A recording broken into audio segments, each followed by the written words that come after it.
है उसकी रात काली हो गई है।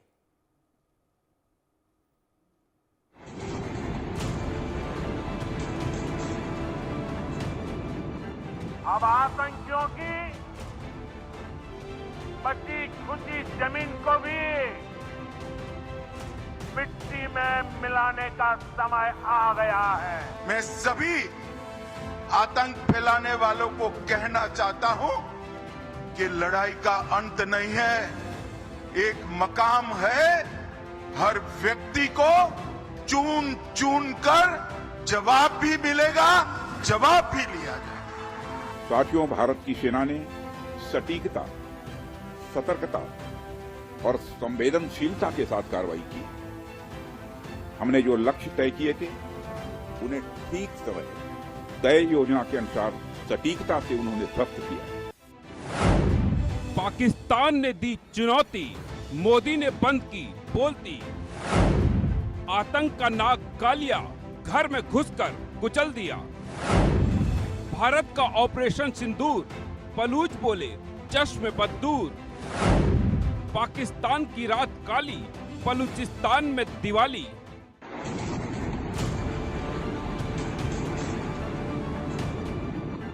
अब आतंकियों की बची खुची जमीन को भी मिट्टी में मिलाने का समय आ गया है। मोदी जो बोलते हैं, जिसका दावा करते हैं, देश की 140 करोड़ जनता को जो भरोसा दिलाते हैं, फिर उसे पूरा करके ही दम लेते हैं। मोदी और भारतीय सेना ने एक बार फिर साबित कर दिया, देश उन पर क्यों अभिमान करता है, गर्व से क्यों उनकी तरफ देखता है, क्यों उनके हाथ में खुद को सुरक्षित महसूस करता है। ये हिंद के गर्व की, शौर्य की, ताकत की, पावर की तस्वीर है। एक बार फिर हिंदुस्तान ने पाकिस्तान को उसके घर में घुस कर मारा। आतंक के काले नाग का फन कुचल दिया। पाकिस्तान को बता दिया बदला क्या होता है। आतंकियों ने कहा था मोदी से बोल देना, तो कश्मीर में जान गंवाने वालों के परिवार ने मोदी से बोल दिया था। और मोदी से बोलना क्या होता है, पाकिस्तान को, शहबाज को, मुनीर को, ख्वाजा आसिफ को, मरियम नवाज को, बिलावल भुट्टो को, हनीफ अब्बासी को और इनके देश में पलने वाले आतंकियों को आज पता चल गया होगा। पहलगाम हमले के बदले से पाकिस्तान में मातम है। पाक नेताओं के चेहरे मुरझा गए हैं। सेना में खौफ का माहौल है। लेकिन पाकिस्तान में कोई ऐसा भी है जो हिंदुस्तान के ऑपरेशन सिंदूर से खुश है, बेहद खुश है। पाकिस्तान मातम मना रहा है तो ये जश्न मना रहे हैं। ऑपरेशन सिंदूर को जश्न बदूर कह रहे हैं इसे किसी की नजर न लगे। भारत के ऑपरेशन सिंदूर के बाद पाकिस्तान की रात काली हो गई है तो बलूचिस्तान में दिवाली मनाई जा रही है, मिठाई खिलाई जा रही है, शहबाज और मुनीर की हंसी उड़ाई जा रही है। बलूचों पर पाकिस्तान के अत्याचार किसी से छिपे नहीं हैं, इसलिए बलूचिस्तान पाकिस्तान से आजादी मांग रहा है। इसी को लेकर महिलाएं सड़क पर प्रदर्शन कर रही हैं तो पुरुषों ने बंदूक उठा रखी है। बलूच आर्मी ने अपने हमलों से पाकिस्तान की नाक में दम कर रखा है। बीते कुछ दिनों में बलूचों के पाकिस्तान आर्मी में हमले काफी तेज हो गए हैं। जिस वक्त भारत ऑपरेशन सिंदूर को मुकम्मल कर रहा था, उस वक्त भी बलूच लड़ाके पाकिस्तान आर्मी पर हमले कर रहे थे। बलोच लिबरेशन आर्मी ने 2 अलग अलग हमलों में पाकिस्तान के 14 सैनिकों को मौत के घाट उतार दिया। पहला हमला बलूचिस्तान के बोलान जिले के माच इलाके में हुआ। यहाँ बीएलए की special technical operation squad STOS ने सेना की एक गाड़ी को रिमोट कंट्रोल IED से उड़ा दिया। धमाका इतना जबरदस्त था, वाहन में सवार सभी 12 पाकिस्तानी सैनिक मारे गए, जिनमें special operations commander Tariq Imran और सूबेदार उमर फारूक भी शामिल थे। वहीं दूसरा हमला केज जिले के गुलाग डिग्रान क्षेत्र में हुआ, जहां पाकिस्तानी सेना की बम निरोधक टीम पर IED से हमला किया गया। इसमें 2 और जवान मारे गए। तो ऑपरेशन सिंदूर के जरिए भारत ने आतंकियों को मिट्टी में मिलाया तो बलूच लड़ाकों ने पाकिस्तानी सैनिकों को जहन्नुम पहुंचाया।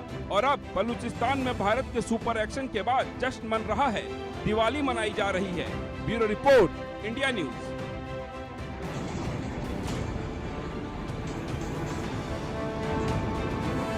अब आतंकियों की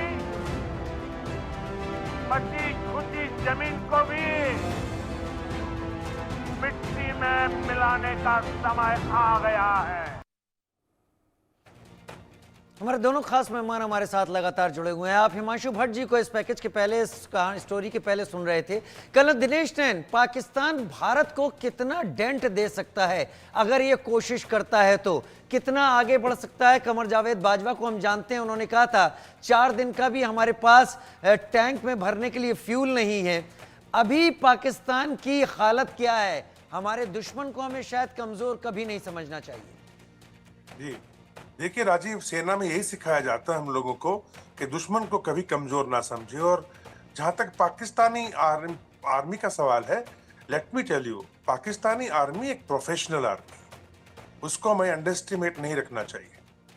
नंबर दूसरा, देखिए उनके पास WWR यानी वॉर वेस्टेज रेट जो है वो लगभग 7 से 8 या 9 दिन तक का है, जो हमारे पास खबर है। और हमारे पास तो मतलब उनके मुताबिक तो कई गुना आज की तारीख में है। लेकिन जब कल रात से उन्होंने जो हैवी आर्टिलरी की जो शेलिंग है वो आपके उड़ी से लेके पुंछ से लेके आपके किशनगंगा के जो ऊपर पंजाब हिल का एक एरिया पड़ता है, हमारी जहाँ टुकड़ियाँ बैठती हैं, वहाँ से लेके आपके मेंढर, मनकोट, बिम्बर गली, रजौरी और नौशहरा जैसे इलाके तक पूरे इस क्षेत्र के अंदर उन्होंने फायरिंग खोला और इसका जवाब भी दिया गया। हमारी सेना ने काफी तगड़ा जवाब दिया, इनके काफी बंकर्स बस्ट हुए हैं। और जब इनके ऊपर हम लोग ज्यादा फायरिंग करते हैं और जब ये लोग थोड़ा सा देखते हैं कि हम भारी पड़ रहे हैं उनके ऊपर, तो हमारा ध्यान बटाने के लिए या हमें ये कहने के लिए कि अगर तुम हम पे मारोगे तो हम सिविलियंस पे गोले मारेंगे, तो इन लोगों ने फिर सिविलियंस के घरों को टारगेट करना शुरू किया। उरी में भी किया, पुंछ में भी किया और रजौरी में भी किया, जहाँ पे हमारे करीब 12 के करीब लोग मारे गए हैं और 30-40 के करीब लोग जो है घायल हो चुके हैं। और अब उसके ऊपर जैसा कि सेंट्रल गवर्नमेंट ने वहाँ पे LG को बता दिया था और उमर अब्दुल्ला जी को भी बताया है कि जिन जिन घर जो घर दुश्मन की आर्टिलरी के शेलिंग की रेंज में आ रहे हैं उनको वहाँ से इवैक्यूएट किया जाए, और वो काम हो भी रहा है। बहरहाल मैं ये कहना चाह रहा हूँ कि जहाँ तक सवाल है पुंछ का या LOC का, वहाँ पे अभी लड़ाई जो है थोड़ी और तगड़ी होने जा रही है, क्योंकि आज ही भारतीय सेना को सेंट्रल गवर्नमेंट से इस इलाके में भी खुला हाथ मिला है और पूरे के पूरे इलाके की जो मॉनिटरिंग है वो हमारे चीफ ऑफ आर्मी स्टाफ ने अपने हाथ में ले ली है। तो मुझे ऐसा लगता है कि कल से उस इलाके के अंदर काफी बड़ी मात्रा के अंदर हमारा जो रिस्पॉन्स है वो काफी भयानक और काफी हैवी होने जा रहा है। रही बात आसिफ मुनीर के अटैक करने की, वो कैसे करेगा?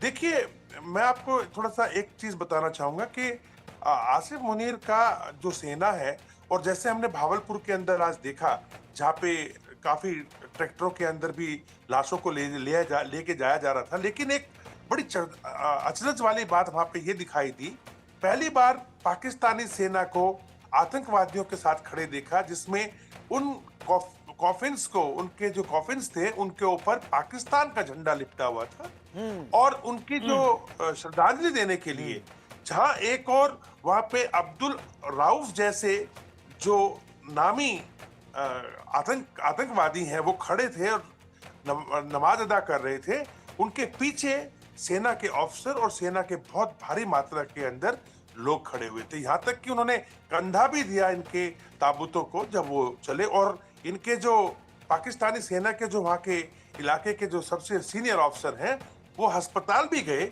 और वहाँ पे घायल जो ये आतंकवादी कल रात को हुए थे अटैक में, उनसे मुलाकात भी की। यानी बात बिल्कुल साफ है कि एक आतंकवादी वर्दी में है और एक आतंकवादी बिना वर्दी के है जी, है एक ही चट्टे बट्टे के लोग। तो इन लोगों को मार करके रांची जो मसूद अजहर है या फिर हाफिज सईद है, सुनाउल्लाह है, मेरा मानना निजी ये है कि अगर जब तक हम इस पाकिस्तानी सेना के अंदर जो कट्टरपंथी और ये जो आतंकवादी सोच है, अगर हम इसको सॉर्ट आउट नहीं करेंगे तो इन लोगों को हम मार भी देंगे तो सेना को कोई फर्क नहीं पड़ता है पाकिस्तान की, वो दूसरे खड़े कर देंगे, वो दूसरा कोई सांप खड़ा कर देंगे। तो मेरा निजी मानना है कि चूंकि अभी पाकिस्तान की सेना हमारे साथ में पूरी एलओसी के ऊपर हैवी बम्बार्डमेंट में घुसी हुई है, तो क्यों ना हम इस दो बात का फायदा उठा के, एक तो ये कि पाकिस्तान ने कह दिया कि शिमला एग्रीमेंट हम नहीं मानते, तो इसका मतलब जो एलओसी है, उसकी जिसको sanctity एक बाउंड्री माना जाता है, वो खत्म हो जाता है। वो बन जाता है सीज फायर लाइन, यानी जो जहां खड़ा है, जहां घुस गया, वो उसका इलाका हो गया। तो क्यों ना हम इस इलाके के अंदर पूरी फोर्स के साथ में अब इस पाकिस्तानी सेना जो आतंकवाद के जो आतंकी वर्दी पहन के हैं, इनके ऊपर टूट पड़े। इसमें दो फायदे होंगे, एक तो हम इनको ठिकाने लगा पाएंगे, और दूसरा 40 किलोमीटर की सिर्फ डेप्थ है पीओके की, और हम अपना पीओके भी वापस हासिल कर सकते हैं। कैजुअलिटीज तो दोनों तरफ हर हाल में होगी, हम कहीं और भी लड़ेंगे तब भी होगी। तो एक तरफ हम अगर अपनी नेवी को स्ट्रॉन्ग करके कराची की तरफ मूव करें, अपनी जो स्ट्राइक कोर है, जो आर्मर ब्रिगेड्स, आर्मर डिविजन्स हैं, उनको हम आईबी पे एक स्टैंड बाय कर दें, ताकि वो इनकी कोई और हिमाकत हो तो उसका सामना करे। और जहां एलओसी का मामला है, वहां पे बिल्कुल ऑल आउट होकर के इनके होश ठिकाने लगा दें। ऑल आउट ये होकर मेरा- इनके होश ठिकाने लगा दें, ऐसा कर्नल दिनेश नैन कह रहे हैं। लेकिन हिमांशु भट्ट जी, मेरा इसी पर एक सवाल है। कर्नल दिनेश भट्ट कह रहे हैं कि अगर उन्होंने शिमला एग्रीमेंट को सस्पेंशन में डाल दिया है तो ये सीज फायर लाइन बन जाती है, फिर जो जहां तक चला जाए वो उसकी टेरिटरी हो जाती है। इतने दिनों से पाकिस्तान अपने वेस्टर्न फ्रंट पर टीटीपी और बीएलए के साथ उलझा हुआ था। भारत इतने दिनों से लगातार सीज फायर को ढो क्यों रहा था? भारत इसका फायदा क्यों नहीं उठा पाया? और क्या भारत के निगाह में पीओके ही होना चाहिए, या फिर भारत को बलूचिस्तान को भी देखना चाहिए, जैसा काफी पहले एनएसए अजीत डोभाल भी कह चुके हैं, अगर आप हमें यहाँ चोट देंगे तो भूलिए मत, वहां आप बलूचिस्तान खो सकते हैं। देखिए भाई, यही फिर चाणक्य नीति आती है भैया। राजीव भैया, ये बात समझ लो, साम दाम दंड भेद, कहीं पे निगाह है, कहीं पे निशाना। और नरेंद्र भाई के राज में ये तो होगा। आज आपने अगर गौर से सुना हो, मैं इस पर से ये बात साबित करूंगा, आज आपने गौर से सुना हो, हमारी भारतीय आर्मी की दो महिला ऑफिसर्स जो बात बता रही थी, उन्होंने पहली बात क्या बताई? हमारे सशस्त्र दलों की तीनों पांखों ने मिलकर ये ऑपरेशन किया हुआ है। Air force, army and navy. अभी मेरी तो समझ में ये आता है, मैं आम आदमी हूं भैया, आम आदमी की समझ में ये बात तो आती है। आर्मी थी, चलो मान लिया, एयरफोर्स थी जो कि होनी ही चाहिए ऐसे ऑपरेशंस के अंदर। नेवी कहां थी यहां पर? वो तो लैंडलॉक एरिया है जहां पर हम बात कर रहे हैं। मगर आप ये मत भूल जाइए कि इस वक्त हमारी नेवी अरब सागर में कराची को तकरीबन घेरा डाले हुए, कराची के आसपास है। आईएनएस विक्रांत वहां बैठा हुआ है, तो विक्रांत बैठा हुआ है तो उसके साथ में तो पूरा काफिला बैठा हुआ है। हमारी न्यूक्लियर सबमरीन अरबी समंदर में कहीं पर है। कहीं ऐसा ना हो जैसे कर्नल साहब ने बताया, एक तरफ तो गर्मी कर दे पीओके पे, एलओसी पे हम लोग बड़ी गर्मी कर दे। मगर मेरा एक सवाल है, और जो वाजिब सवाल है सर, क्या हम और 40 लाख रेडिकल्स को हमारे भारत में चाहते हैं? वी वांट पीओके, फाइन, मगर क्या हमें वो रेडिकल लोग चाहिए जो फिर से आतंकवादी पैदा करें? वेल, ये सवाल है, इसका जवाब हमें ढूंढना पड़ेगा।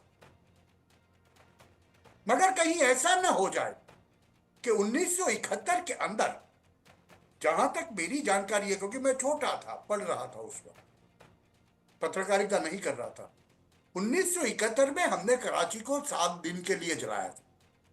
7 दिन तक कराची पोर्ट जलता रहा था। इस बारी तकरीबन शायद हो सकता है 17 दिन जलाए। और इस बारी कहीं ऐसा ना हो जाए कि इंटरनेशनल सरहद, जो इंटरनेशनल बाउंड्रीज जो हमारी है, पंजाब से राजस्थान होकर गुजरती है, गुजरात में आती है, तो कहीं राजस्थान के सेक्टर में से या गुजरात के सेक्टर में से भारत, जैसे आपने बताया ना राजीव जी कि बलूचिस्तान, अजीत डोभाल जी ने तो कहा ही है कि आप कश्मीर की तरफ नजर करोगे, बलूचिस्तान गंवा बैठोगे। तो कहीं उनको सपोर्ट ना प्रोवाइड कर दे। और वैश्विक जियोपॉलिटिक्स की नजर से हम देखें तो ग्वादर में चाइना बैठा हुआ है, बराबर है। हम कोई चाइनीज एसेट्स को टच नहीं करेंगे, बराबर है। मगर अमेरिका क्या चाइना को ग्वादर में स्थापित होने देगा? तो मुझे तो यह भी समझ में आता है कि जब भेद की नीति आती है ना, तब कहीं राजस्थान के जैसलमेर से होके भारत ऊपर चला जाए पाकिस्तान में, तो वहां से भी पंजाब बहुत दूर नहीं है, ये बाजू बलूचिस्तान भी बहुत दूर नहीं है। पाकिस्तान की तो तकलीफ ये है ना कि उसकी चौड़ाई कुछ नहीं है, तो उसको कहीं से भी काटना हो तो यह मुमकिन हो सकता है। एलओसी लेने की बजाय अगर भारत की ये व्यू रचना हुई, हो भी सकता है। और उसकी वजह है कि भारत को दो फ्लैंक पे दो साथीदार मिले हैं, भले ही हम उसे प्रत्यक्ष रूप से कोई सहाय ना करते हो। मगर एक तरफ बीएलए लड़ रहा है पाकिस्तानी आर्मी के सामने, दूसरी फ्लैंक पे टीटीपी लड़ रहा है। तो ये सेना को दबोचना मुश्किल नहीं होगा इस वक्त पे, व्यू की रचना से देखें। मगर इसके लिए एक वाजिब कारण ढूंढा जा रहा है, और वो कारण एक बारी आसिम मुनीर जो वो गुस्ताखी कर दे कि भारत के ऑपरेशन सिंदूर का जवाब देने को आ जाए, तो भारत के पास ये वाजिब कारण हो जाए, ऐसा मेरा मानना है राजीव जी। और कर्नल दिनेश सेन, आपको लगता है कि आसिम मुनीर और पाकिस्तानी आर्मी ये वजह देने के लिए बेकरार बैठी है, और अगर बेकरार बैठी है तो किसके जरिए वो भारत की कौन सी ऐसी दुखती रग है जहां पर वो इस तरीके का मिस एडवेंचर करने की कोशिश करेंगे? मिस एडवेंचर की कोशिश तो होगी भैया। अभी देखो, वो जिसको दुखती रग मानते हैं वो दुखती रग है कि नहीं, वो भी देखना पड़ेगा। ठीक है, कर्नल दिनेश सेन, इसका जवाब दीजिए आप। देखिए राजीव, पहले तो मैं ये बताना चाहूंगा कि हमारे पास आज कश्मीर के अंदर भी, कश्मीर घाटी में भी बहुत बड़ी संख्या के अंदर मुस्लिम्स हैं।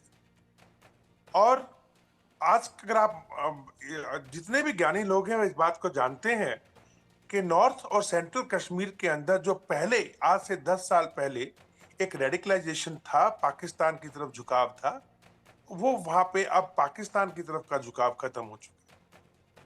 सिर्फ साउथ कश्मीर ऐसा है जिसका कुछ पोर्शन जो है वो रेडिकलाइज्ड है, इस्लाम के नाम पर वो पाकिस्तान के साथ जुड़ने की तैयारी करते हैं। अगर हम देखें, जो पीओके का क्षेत्र है उसमें पाकिस्तान ने डायस्पोरा बहुत बदल दिया है। बहुत बड़ी संख्या में पंजाबी वहां पे आके बैठे हुए, और अगर भारत पीओके खाली कराता है तो आप मान लीजिएगा ये पंजाबी वापस भागेंगे, क्योंकि नहीं तो इन पंजाबियों का बहुत बुरा हाल होगा। वहां की लोकल पॉपुलेशन जो मूल तौर पर पीओके के वासी हैं या कश्मीर के वासी हैं, वो इनको नहीं छोड़ने की। दूसरा कारण मैं ये समझता हूं कि अगर आप देखें, इस पीओके के अंदर आज जो वो पाकिस्तान की सेना जो लगी हुई है, इनकी हर चौकी के पास एक लॉन्चिंग पैड बना होता है। 120 के करीब लॉन्चिंग पैड हैं, और इसी पीओके के अंदर हमने शायद 3 या 4 कैंपों के ऊपर अटैक किया जो पक्के थे। बाकी ये टेंटों के अंदर 30-40 कैंप हमेशा रावलकोट तक चलाते रहते हैं। तो ये क्षेत्र हमेशा पाकिस्तान की फितरत है, वो हमेशा हमको उंगली करता रहेगा, और वो हमेशा इस क्षेत्र को यूज करेगा। वो अपने क्षेत्र के अंदर आतंकी कैंप ज्यादा नहीं, ऐसी इस टाइप का हरकत नहीं करता है, वो पीओके को इस्तेमाल करता है। तो यहाँ पे मैं समझता हूं कि जहां हम इतने लोगों को अब लाइन पे लाने में कामयाब हो गए, तो जो लोग आज पहले से ही भारत का झंडा उठा करके ये जो दहशत गर्दी है इसके पीछे वर्दी है पाकिस्तान की सेना के लिए ऐसे नारे लगा रहे हैं, तो इस समय के अंदर ये भी हो सकता है कि हम उस पीओके को वापस लें, और फिर इस पूरे नक्शे को जो हमारा भारत का है गिलगिट बल्तिस्तान को मिला करके उसको पूरा करें। रही बात, जैसे भट्ट साहब कह रहे थे कि हमारी नेवी जो है उसने 71 के अंदर ना सिर्फ कराची को 5 से 7 दिन के लिए जलाया था, बल्कि पाकिस्तान की 6 वॉरशिप्स को डिस्ट्रॉय किया था। और आज की तारीख में जो भारत का स्ट्राइक ग्रुप है, चाहे वो आईएनएस विक्रांत का है, चाहे आईएनएस विक्रमादित्य का है, दोनों आपके पास हैं, तो पाकिस्तान के लिए तो कोई मतलब ही नहीं बनता कि वो नेवी के सामने खड़े हो जाएं। इसीलिए शायद पाकिस्तान ने अपने जो F-16 है वो ज्यादा मात्रा में 50 के करीब ग्वादर के पोर्ट के ऊपर लगा रखी। वो उनको डर है कि कहीं हिंदुस्तान की नेवी जो है ऐसी हरकत ना कर दे। और अगर ऐसा कुछ प्लान सरकार बनाती है, या जो आज के हमारे मिलिट्री के जो चीफ हैं, आर्मी चीफ हैं या सीडीएस हैं या नेवल और एयर चीफ हैं, अगर वो ये टेक्निक स्ट्रेटेजिकली डिसाइड करते हैं कि हाँ, अगर हम सीधा यहाँ से आगे बढ़ के आर्मर्ड कोर के साथ में या स्ट्राइक कोर के साथ में और जाके हम बलूचिस्तान को मदद करें, तो शायद जियोपॉलिटिक्स के अंदर हमारे लिए थोड़ा मुश्किल सा हो जाएगा। लेकिन हाँ, जिस प्रकार से आज जो आपका अफगानिस्तान तालिबान है, वो भी दुरंत लाइन पे जो है तुर्कम बॉर्डर तक में तैनात खड़ा हुआ है, और दोनों को, चाहे वो बलूच आर्मी हो या फिर टीटीपी हो, दोनों को अनकहे तरीके से पूरा सपोर्ट करता है। तो अगर जो अफगानिस्तान आज हमारे साथ में दोस्ती दिखा रहा है, इधर जब भारत अटैक करेगा तो मेरा मानना है कि ये उनके लिए भी एक हरी झंडी होगी कि वो अपने जो उधर बीएलए और अफगानिस्तान भी इसमें अटैक करें, और साथ ही सिंध में भी वो मुहिम एक बार फिर से जाग जाए। और यही बात होगी जब 5 टुकड़े पाकिस्तान के दिखेंगे और पाकिस्तान का नाम मिटेगा। हिमांशु भट्ट जी, बहुत दिनों बाद आप हमारे साथ चर्चा में आए, बहुत धन्यवाद, आपने समय निकाला। और साथ ही कर्नल दिनेश नैन, आपने अपने एक्सपर्ट कमेंट रखे, बहुत धन्यवाद हमारे साथ शामिल होने के लिए आप दोनों का। एक छोटे से ब्रेक की तरफ आगे बढ़ रहे हैं, जल्द हाजिर होते हैं।